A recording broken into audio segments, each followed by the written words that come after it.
let's get on out of here and let's break down Florida's schedule real quickly. Again, you're looking right at it. You know what to expect. Long Island week 1, USF week 2. Then you play LSU at home before you go ahead. On the road. Then you you get to go travel to Miami. You get a bye week before you welcome in Texas, and then you hit the road once more to play Texas A&M. You then play Mississippi State, going into another bye week before you take on Georgia in the World Side South for a cocktail party. Close out your season with back-to-back road trips to Lexington and Oxford against Kentucky and Ole Miss before you return home for 2 final games against Tennessee and Florida State. Dave, as we do, most winnable game in the conference this year. Most winnable game in the conference for the Florida Gators. I'm going to go at Kentucky for me. I go Mississippi. Kentucky this year. I go Mississippi State, and the reason why is because it's in your backyard. Like if Kentucky was at Florida in the Swamp, I would take Kentucky. But there's always that atmosphere feel that I think plays a small factor into it. And I just also look at Kentucky. They're destined to get a close game against somebody. I don't know who it is. Last year, they beat Ole Miss. They went down to the wire with Georgia. It's in their backyard.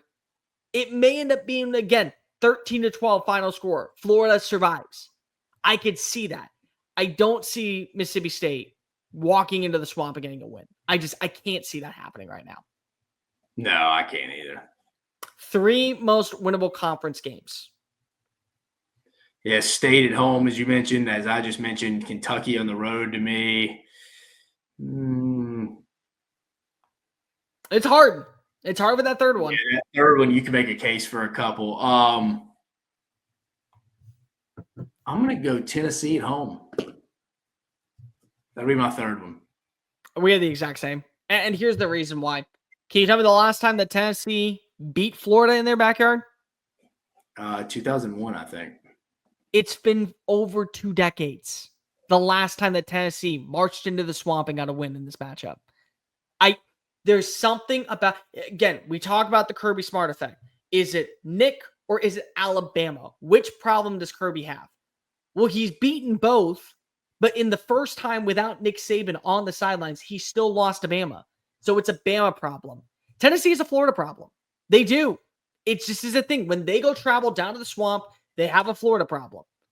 They're going to have an opportunity to finally end the streak. And maybe that's the final nail in the coffin for Billy Napier. We're not sure. But you lose that game, you're probably out of the playoff if you're Florida. If you're Tennessee. You are out of the playoff if you're Florida, in my opinion. But you can win that game. And if you're Florida, you should feel pretty confident because if you've won with, in my opinion, worse rosters in recent years versus this Tennessee squad. So that's a win. Kentucky is a win. And I agree with you. I think Mississippi State's a win. 3 games that you must win in 2025. Must win. You can't afford a Mississippi State or Kentucky loss. I'm going to throw that in there. Then I'm going to go earlier in the season. I think that Miami game you got to go win. You got to get one of the LSU Miami games, both on the road, back-to-back weeks, whoever the hell scheduled that. They're probably, damn it, SEC. You put it right up there, LSU. They'd much rather have that Mississippi State game at home right for Miami. But you got to win one of those.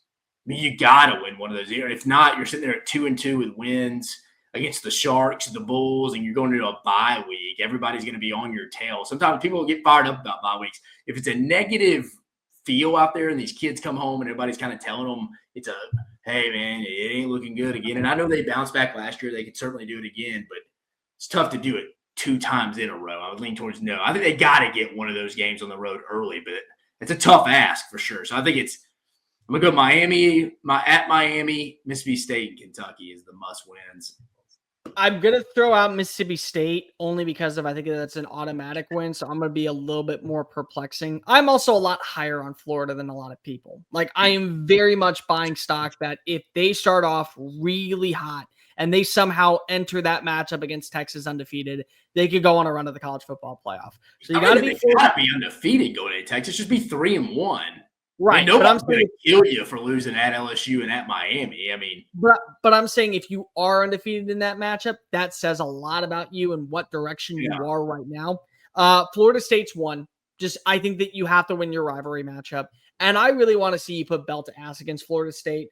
There's something about being like, I know that even though you've had more success as of late than me, I'm better than you.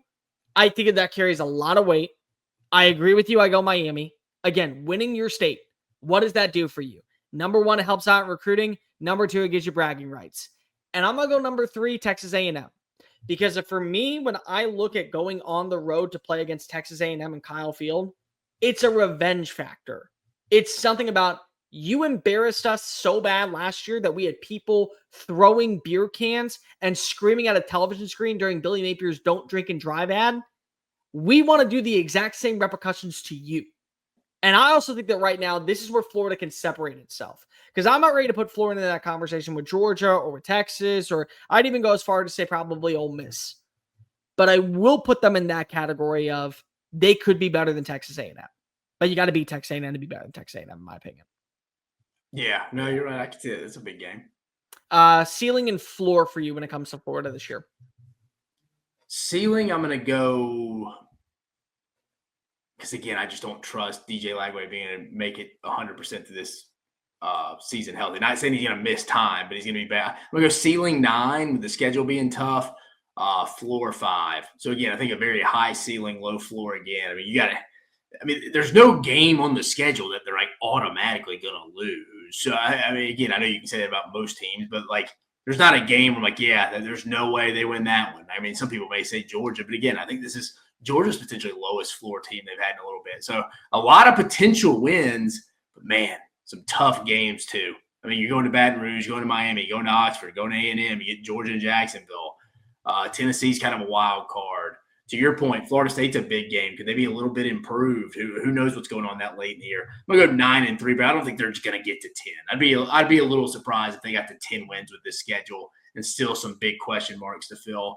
And I think, as we know, in a coach's potential last year, if it gets real bad, it can submerge under 500. So I'm gonna go 5-7 just in case it got real bad from a floor perspective. Ceiling 10-2, floor 6-6. And the reason I say 10-2 is because of if you are already saying, well, they can maybe get an upset win over Florida. Over LSU. They can maybe get an upset win over Texas. They can maybe get an upset win over Georgia. If you're saying it for two of them and then the third one, you're like, oh no, they can't beat that team. Why? Because in my opinion, they're all right in the same range. So if you think that they can upset LSU, which I do, if you think that they can upset Georgia, which I do, first time in a while, it feels like this might be an actual even keel game if you get healthy DJ Lagway. If you think that they can beat up on Ole Miss, which I do. If you think that they can beat up on Tennessee, which I think they can. If you think that they can beat up on Texas A&M, which they can also beat up on Texas. But they can also lose. Like I said, they don't have a guaranteed loss on the schedule. Right. But that's my thing is that when people are like, oh, well, they can't beat Texas. Why? You have them being able to beat LSU and Georgia, who might be able to put up the same amount of points if they were to face off against Texas. That's where my brain is. And I think that it's not fair to say, well, they're automatically going to lose to Georgia because they always lose to Georgia. Why? They can actually beat Georgia. But I agree with you. I think that they're in that 5-7, 6-6 range is the floor. If DJ Lagway is hurt, or he's playing through injury, and he has a really bad ill-advised interception, and he's not able to connect on fourth down, and it leads to a loss against Miami, it won't shock me. If he ends up having a really underwhelming performance and you can't run the football against Texas, it won't shock me.